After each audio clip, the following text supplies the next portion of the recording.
شہر حیدرآباد کے دو ذخائر آب عثمان ساگر اور حمایت ساگر میں بارش اور سیلاب کا پانی تیزی کے ساتھ داخل ہو رہا ہے، جس کے نتیجے میں دونوں ذخائر آب تقریباً لبریز ہو گئے ہیں، جس پر واٹر ورکس کے عہدیدار نے عثمان ساگر کے 13 دروازے اور حمایت ساگر کے 8 دروازے کھول کر پانی خارج کر رہے ہیں۔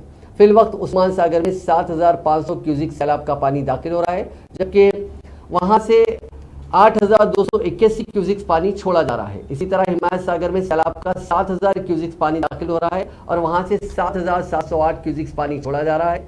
دونوں ذخائر آب میں بھاری مقدار میں پانی جمع ہونے اور پانی کے اخراج کے عمل کا آج صبح واٹر ورکس کے مینیجنگ ڈائریکٹر دانا کشور نے معائنہ کیا۔ بعد ازاں عہدیداروں کے ساتھ ایک جائزہ اجلاس بھی منعقد کیا۔ انہوں نے دونوں ذخائر آب کے پاس سیکیورٹی میں مزید اضافہ اور عام افراد اور سیاحوں کو دونوں ذخائر آب کے پاس نہ آنے کا مشورہ دیا۔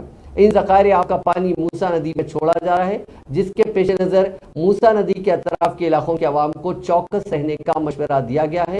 اس سلسلے میں واٹر ورکس کے عہدیداروں کو پولیس اور GHMC کے ساتھ مل کر پانی میں محصور ہونے والی کالونیوں کے عوام کو محفوظ مقامات پر منتقل کرنے کی ہدایت دی۔